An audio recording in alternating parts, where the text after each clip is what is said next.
ہماری نئی نسل میں تو وہ ذوق شوق ہی نظر نہیں آتا۔ تو پہلا سبق آج کا یہ ہے کہ حضور کی اولاد کا پیار ضروریات دین میں سے، اس کو اختیار کریں، اپنے دلوں میں پیدا کریں، خاص وارفتگی۔ چلے اس طرح کریں 9-10 محرم کا روزہ ہی رکھ لیں کہ میں ان کی یاد میں اس عبادت میں مشغول ہو گیا ہوں، کچھ تو کریں، اور یہ بڑی برکت والا روزہ ہے۔ دوسری بات آپ سے یہ کرنی ہے کہ ہمیں نبی پاک کی اولاد کا پیار سکھایا ہی صحابہ نے، نہیں سمجھ آئی آپ کو بات کی؟ سکھایا ہی، جتنی ان کی فضیلت کی روایتیں ہیں روایتی صحابہ نے کی، بتائیں ہی صحابہ نے، یہ محبتیں آئیں ہی ادھر سے۔ ہمیں حضرت عمر نے تو سکھایا ہے حسنین کا اکرام کیسے کرنا، حضرت ابو ہریرہ نے تو سکھایا ہے، انہوں نے تو ہمیں سکھایا ہے۔ کچھ لوگ بڑا مکروہ دھندا کرتے، وہ اپنی تقریر چمکانے کے لیے مشاجرات بیان کرتے۔ میں آج بتاؤں گا حضور کے صحابہ کی شان کیا ہو، بھئی آپ کیا بتائیں گے، وہ تو اللہ نے بتا دی ہے قرآن میں، وہ تو احادیث میں آ گئی۔ میں بتاؤں گا اہل بیت کی عظمت کیا ہو، بھئی آپ کو یہ انوکھی چیز بتائیں گے، وہ تو سارا کچھ قرآن مجید نے بیان کر دیا، احادیث مبارکہ میں موجود ہے۔ آپ ایک راوی ہیں، آپ روایت کریں، آپ بیان کریں پڑھ کے، آپ انتشار کا باعث نہ بنے، عقیدتوں کے فروغ کا باعث بنے، محبتوں کے فروغ کا باعث بنے۔ یہ سارا کچھ سکھایا ہی صحابہ نے، آپ کے پاس کہاں سے آیا؟ آپ کو کیسے پتا چلا کہ صحابہ حضور کی اولاد کا اکرام کرنا؟ یہ صحابہ نے ہی بیان کیا، صحابہ سے ہی ہمیں ملا ہے، یہ صحابہ کی ہی طرز زندگی سے ہم نے سیکھا ہے۔ توجہ کیجئے گا بات پر۔ کوئی کام پڑ گیا حضرت امام حسن کو حضرت عمر فاروق سے، امیر المومنین تھے جناب عمر، تو آپ تشریف لے گئے ملاقات کے لیے حضرت فاروق اعظم کی خدمت میں۔ جب پہنچے تو دروازے کے باہر آپ کے اپنے بیٹے حضرت عبداللہ ابن عمر بھی کھڑے تھے۔ تو حضرت امام حسن رضی اللہ تعالیٰ عنہ جناب فاروق اعظم کے صاحبزادے سے کہنے لگے آپ یہاں کیوں کھڑے؟ تو فرمانے لگے کہ والد صاحب کے پاس کچھ مہمان آئے ہیں، تو کوئی میٹنگ چل رہی ہے، کچھ گورنر حضرات بیٹھے، تو مجھے انہوں نے کہا تم ذرا باہر کھڑے ہو، کوئی بات کر رہے ہیں وہ، تمہیں آگے ہو۔ تو امام حسن فرمانے لگے ٹھیک ہے، میں بھی ظہر کے وقت مسجد میں مل لوں گا، مجھے کوئی کام تھا۔ تو حضرت عبداللہ فرمانے لگے نہیں آپ چلے جائیں، آپ تو حضور کے شہزادے۔ انہوں نے کہا نہیں وہ مصروف ہیں، انہوں نے کہا بھی، لیکن امام حسن واپس تشریف لے گئے۔ جب جناب عمر فارغ ہوئے تو حضرت عبداللہ ابن عمر نے بتایا کہ امام حسن آئے تھے۔ تو حضرت فاروق اعظم فرمانے لگے روکا کیوں نہیں، مجھے بلایا کیوں؟ عرض کی حضور میں نے ان سے کہا تھا، عرض کیا تھا، پر وہ چلے گئے۔ حضرت فاروق اعظم نہ گھر گئے نہ مسجد گئے، سیدھے امام حسن کے گھر گئے، دروازے پہ دستک دی، سیدنا امام حسن تشریف لائے۔ شہزادے آپ آئے تھے تو ملے بغیر آ گئے؟ کہا آپ مصروف تھے، میں نے کہا مسجد میں مل لوں گا۔ تو جناب عمر جذباتی ہو گئے، کہا آپ کو ملنا چاہیے، حضور آپ کے شہزادے بھی باہر کھڑے تھے۔ فرمایا میرا اور آپ کے، میرے بیٹے کا اور آپ کا کیا مقابلہ؟ کیا اس کی ماں کا نام فاطمہ ہے؟ کیا اس کی نانی کا نام ختیجہ ہے؟ کیا اس کے نانا کا نام محمد عربی ہے؟ ہمیں سکھایا ہی صحابہ نے، تم کہاں سے لے آئے ہو بات؟ ان کا اختلاف تھا، قربان جائیں۔ پھر حضرت عمر اور جذباتی ہوئے، سر سے امامہ اتار لیا، کہنے لگے شہزادے عمر کے سر پر یہ جو عزت کے بال ہیں یہ آپ کے نانا کے اگائے ہوئے۔ تو میرے عزیزوں یہ محبتیں، یہ اعلیٰ نو جناب فاروق اعظم کے صاحبزادے سے کہنے لگے آپ یہاں کیوں کھڑے؟ تو فرمانے لگے کہ والد صاحب کے پاس کچھ مہمان آئے ہیں، تو کوئی میٹنگ چل رہی ہے، کچھ گورنر حضرات بیٹھے، تو مجھے انہوں نے کہا تم ذرا باہر کھڑے ہو، کوئی بات کر رہے ہیں وہ، تمہیں آگے ہو۔ تو امام حسن فرمانے لگے ٹھیک ہے، میں بھی ظہر کے وقت مسجد میں مل لوں گا، مجھے کوئی کام تھا۔ تو حضرت عبداللہ فرمانے لگے نہیں آپ چلے جائیں، آپ تو حضور کے شہزادے۔ انہوں نے کہا نہیں وہ مصروف ہیں، انہوں نے کہا بھی، لیکن امام حسن واپس تشریف لے گئے۔ جب جناب عمر فارغ ہوئے تو حضرت عبداللہ ابن عمر نے بتایا کہ امام حسن آئے تھے۔ تو حضرت فاروق اعظم فرمانے لگے روکا کیوں نہیں، مجھے بلایا کیوں نہیں؟ عرض کی حضور میں نے ان سے کہا تھا، عرض کیا تھا، پر وہ چلے گئے۔ حضرت فاروق اعظم نہ گھر گئے نہ مسجد گئے، سیدھے امام حسن کے گھر گئے۔ دروازے پہ دستک دی، سیدنا امام حسن تشریف لائے۔ شہزادے آپ آئے تھے تو ملے بغیر آ گئے۔ کہا آپ مصروف تھے، میں نے کہا مسجد میں مل لوں گا۔ تو جناب عمر جذباتی ہو گئے۔ عزیزو یہ محبتیں، یہ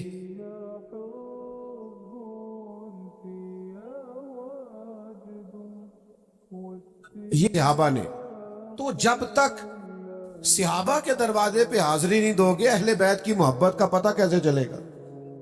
ادب کا پتہ کیسے چلے گا؟ ان کی محبتوں کا پتہ کیسے چلے گا؟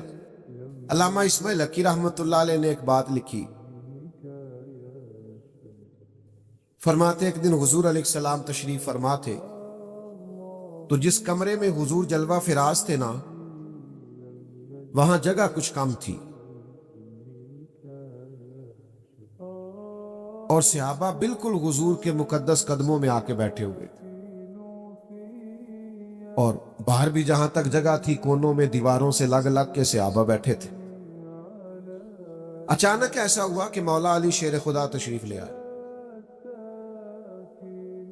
ہر صحابی چاہ رہا تھا میں اٹھ کے مولا کائنات کو جگا دوں، کیونکہ سب جانتے تھے علی کی محبت ایمان ہے، ان کا بغض نفاق ہے۔ ہر ایک چاہ رہا تھا میں اٹھوں، اپنی جگہ چھوڑوں، گنجائش بناؤں اور شیر خدا کو بٹھا دوں، قربان جائیے۔ سارے ہی چاہ رہے تھے، پر پتہ ہے سب سے پہلے کون اٹھے؟ جو نبیوں کے بعد سب سے بڑا درجہ رکھتے ہیں، افضل البشر بعد الانبیاء بالتحقیق، حضرت ابو بکر صدیق۔ جناب صدیق اکبر سب سے پہلے اٹھے، اپنی جگہ خالی کی، مولا علی کا بازو تھاما، اپنی جگہ پہ بٹھایا۔ اب صحابہ کا مجمع ہے، حضور جلوہ فراز ہیں، کوئی تبصرہ کر ہی نہیں سکتا۔ حضور خود ہی بولے، فرمایا دیکھا تم نے میرے ابو بکر نے کیا کیا؟ دیکھا تم نے یا رسول اللہ؟ دیکھا؟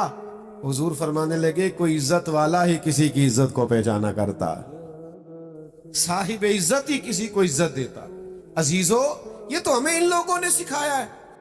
اس لیے وہ بعض لوگ ایسے ہیں کہ ان پر اب غصہ نہیں آتا، اب تو ترس آتا ہے کہ یار تم کیا دھندا کر رہے ہو تقریر چمکانے کے لیے؟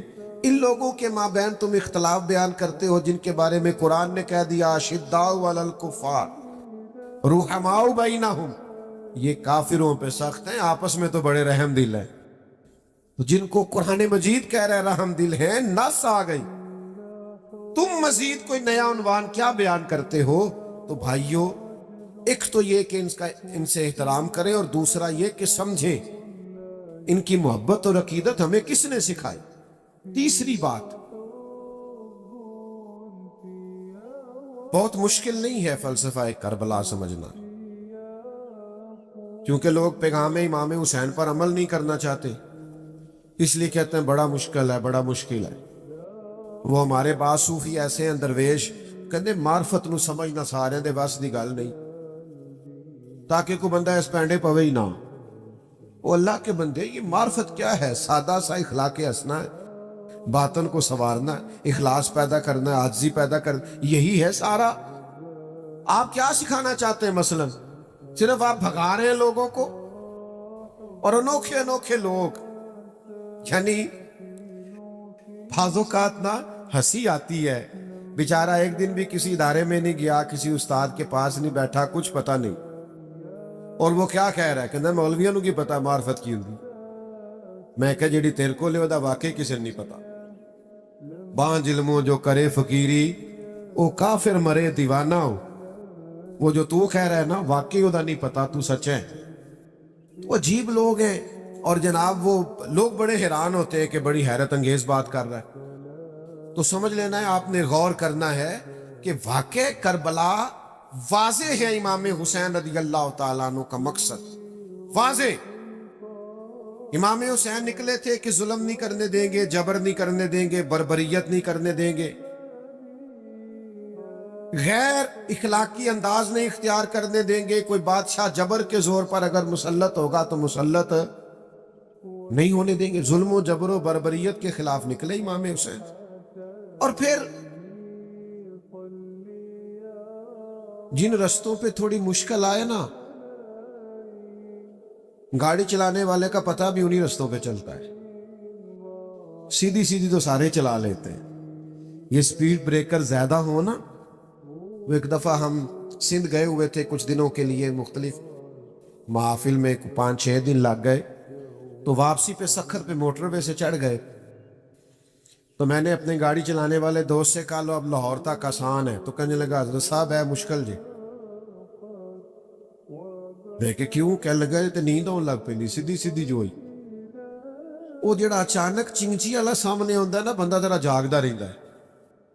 اچانک سپیڈ بریکر آتا ہے تو آنکھیں کھلی رہتی، جس میں شک ہوتا ہے نا کہ انہیں تے اشارہ بھی نہیں لانا، تو بندہ ذرا احتیاط سے چلاتا ہے. لیکن یہ بالکل ہی سیدھی سیدھی ہے تو اس میں کیا ہوتا ہے، نیند آنے لگتی. لقد خلقنا الانسان فی کبد. اللہ کہتا ہے میں نے انسان کو مشقت میں پیدا کیا.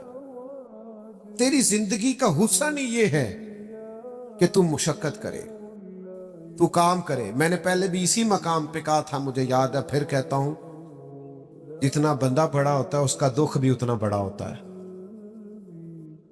اس کا زخم بھی اتنا گہرا ہوتا ہے. آپ کا خیال ہوتا ہے فلاں بڑا پاپولر ہے، بڑا مشہور ہے، بڑا آدمی ہے،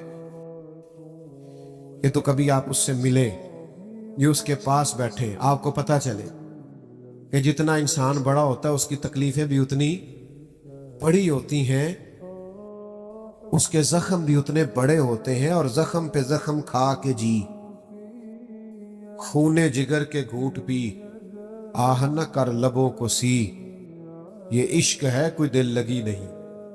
یہ مشکل کام ہے. آپ کو اس سے گزرنا ہے اور اس مشقت کو جھیلنا ہے اور یہ جبر سہنا ہے. امام علی مقام نکلے ظلم کے خلاف، تو پھر وہ سارے کام انہوں نے سہے، پردیس بھی کاٹا، بچوں کی بھوک بھی دیکھی. 4 چیزیں امام حسین نے ہمیں سکھائی ہیں کربلا میں. ویسے تو بڑا کچھ سکھایا ہے آج کی بزم کے لیے. سب سے پہلے امام حسین نے ہمیں سکھایا ہے کہ جو چیز جیتا کرتی ہے وہ صبر ہے. جس چیز میں اللہ کی مدد شامل ہوتی ہے وہ صبر ہے. صبر ایک بہت بڑی تدبیر کا نام ہے. صبر بہت بڑی طاقت ہے. جو آپ کی ساری باتیں سن کے تلک چپ کر گیا ہے نا، اس کے صبر سے ڈرو. جو بہو پورے خاندان کا جبر سہ کے صبر کرتی ہے، اس کے صبر سے ڈرو. جس کا فیکٹری کا آنر اور مالک اپنے مزدوروں پر ظلم کرتا ہے، جبر کرتا ہے اور ان کی توہین معاذ اللہ کرتا ہے، وہ ان کے صبر سے ڈرے. کیوں؟ اس لیے کہ صبر والا بڑا طاقتور ہوتا ہے. کیوں؟ کہ ان اللہ مع الصابرین، صبر کرنے والوں کے ساتھ اللہ. میدان کربلا میں کیا جنگ تھی؟ ہزاروں کے لشکر سے 72 لوگوں نے لڑنا تھا. اس جنگ، وہ جنگ تلواروں کی تلواروں سے نہیں تھی، نیزوں کی نیزوں سے نہیں تھی. کربلا میں ظلم کی جنگ صبر کے ساتھ تھی، جبر کی جنگ صبر کے ساتھ تھی. صبر جیت گیا اور ظلم ہار گیا. وہ جو جیت گئے وہ حسین ہے، اور جو 4 سال حکومت کر کے ہار گیا وہ یزید ہے. تو عزیز، صبر اپنی زندگی میں پیدا کریں، حوصلہ، صبر اپنی زندگی میں پیدا کریں، حوصلہ. ہمارے اندر نا بڑی بے صبری آ گئی ہے، منٹ منٹ پہ تلخ ہوتے، لڑائیاں ہیں، جھگڑے، حوصلہ نہیں، برداشت نہیں، قوت نہیں. دل بڑا کرو، ظرف بڑا کرو، صبر پیدا کریں. آپ کو محسوس ہوگا کہ آپ طاقتور ہوتے جا رہے ہیں۔ دوسری بات ہمیں امام حسین نے کربلا میں سکھائی ہے استقامت۔ مجھے ایک بچہ کہنے لگا کہ میں بڑے کام کرنا، کوئی بھی توڑ نہیں چڑھتا۔ میں کیا تو بڑے رہن دے، کوئی ایک ہی کام کر، لیکن استقامت سے کر۔ پتھر بھی کہیں پڑا رہ جائے نا مستقل، تو اس میں مٹی چڑھتی رہتی ہے، وہ طاقتور ہو جاتا ہے، وزنی ہو جاتا ہے۔ ایک قطرہ بھی، ایک قطرہ قطرہ ٹوٹی سے گرے نا، نل کبھی لیک ہو جائے، قطرہ قطرہ گرے تو نیچے پتھر بھی ہو نا، گرے ذرا مستقل، اس میں بھی سوراخ کر دیتا۔ حالانکہ پانی سے پتھروں میں سوراخ، لیکن سوراخ کیوں ہو گیا؟ کہ وہ مستقل گرا۔ آپ کوئی کام مستقل کریں گے تو فتح یاب ہو جائیں گے، لیکن ہم کیا کرتے ہیں؟ صبح ارادہ اور ہے اور دوپہر کو پروگرام اور ہے اور شام کو بالکل ہی اور ہے، تو پھر کوئی کام نہیں ہوتا۔ مستقل آپ کام کریں، مستقل بنیادوں پہ۔ چیزیں آئیں گی آپ کو کمزور کریں گی، کبھی اولاد، کبھی مال، کبھی وطن، لیکن امام حسین سے سیکھو نا۔ امام علی مقام ایک جگہ بھی کمزور نہیں پڑے۔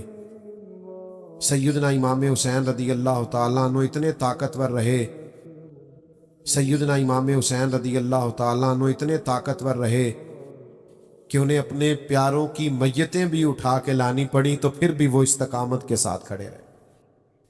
کہیں کھڑے تو ہوں، ضروری نہیں ہے حالات ہمیشہ آپ کے مطابق ہی ہوں، حالات اوپر نیچے ہوتے رہتے۔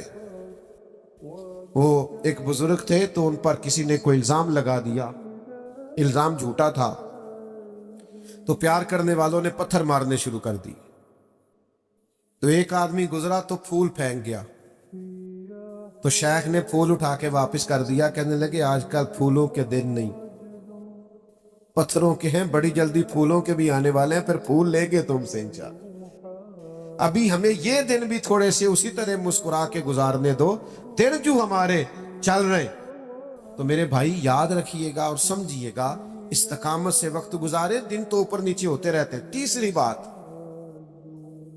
اپنی اولاد کی تربیت سخت بنیادوں پر کریں۔ بچوں کی ساری خواہشات پوری کرنا بعض اوقات ان کے ساتھ زیادتی ہوتی۔ جی میں جو انہوں نے کہا ہے میں نے لا کے دی ہے، آپ نے غلط کیا بھیا، آپ کو کچھ چیزیں نہیں بھی دینی چاہیے تھی، تاکہ زندگی میں اگر انہیں کبھی کوئی چیز نہ ملے تو ان کے دل نہ ٹوٹے۔ ان کو صبر کرنا بھی ہے، حوصلہ بھی کرنا ہے، کبھی کبھی آپ کو انکار بھی ہونا چاہیے۔ یعنی وہ کچھ لوگ ایسے ہوتے ہیں جن کا پتہ ہوتا ہے ان کو انکار بھی کر دیا، نہ جا تیرے حال نہیں ہونا آتے وہ اپنے، انہیں مڑ بھی جانا کدھرے نہیں، تو نہیں جاتا بندہ، کئی دفعہ نہیں بلاتا، نہیں جاتا، نہیں زیادہ ملاقات کرتا، پتہ بندہ اپنا ہے۔ تو کچھ ایسے تعلقات ہوتے ہیں جو کسی قیمت پہ ٹوٹتے نہیں، تو کچھ ایسا کرے کہ اولادوں کی سخت بنیادوں پر تربیت کرے۔ دیکھیں نا، حضور سید عالم صلی اللہ علیہ وسلم نے تربیت کی ہے اپنی اولاد کی، تو کن بنیادوں پہ سرور کائنات نے تربیت کی؟ حضور سید عالم علیہ السلام نے اس بنیاد پر تربیت کی کہ اللہ سے دعا مانگی، اے اللہ ایک وقت روٹی دینا اور ایک وقت فاقہ دینا، فاقے رہے، ہفتہ ہفتہ فاقے رہے سیدہ پاک کے گھر میں۔ کائنات کے سب سے عظیم شہزادے تو یہ تھے نا، تو یہ فاقے سے رہنا اور مشقت سے رہنا۔ حضرت علی رضی اللہ تعالیٰ عنہ خود اپنے بچوں کی تربیت کرتے تھے۔ ہمارے گلی میں لڑائی ہو جائے نا اور کسی پر ظلم بھی ہو رہا تو ہم اپنے بچے سے کہتے ہیں بیٹا تو نہیں باہر جانا، ساڑی نہیں لڑائی۔ لیکن جب بلوانیوں نے امام حضرت عثمان غنی رضی اللہ تعالیٰ عنہ پہ حملہ کیا تو مولا علی خود تلواریں دے کے دونوں شہزادوں کو دروازے پہ کھڑے کر کے آئے تھے، بیٹا تمہارے خالو کا گھر ہے، کوئی شریر اندر نہیں جانا چاہیے۔ اپنے بچوں کو تیار کیا مشقت کے لیے، محنت کے لیے، جدوجہد کے لیے۔ اپنے بچوں کو بہت زیادہ دولت جمع کر کے دینے سے بہتر ہے انہیں محنت کا عادی بناؤ۔ بہت پیسے دے کے چلے جاؤ، یہ محنت کے عادی نہیں ہوں گے، یہ تو مہینوں میں کھا جائیں گے۔ اصل کام تو یہ ہے کہ یہ علم والے ہوں، ہنر والے ہوں، سمجھ والے ہوں۔ یہ امام علی مقام نے کردار ادا کیا۔ مجھے ایک دفعہ ایک دوست نے پوچھا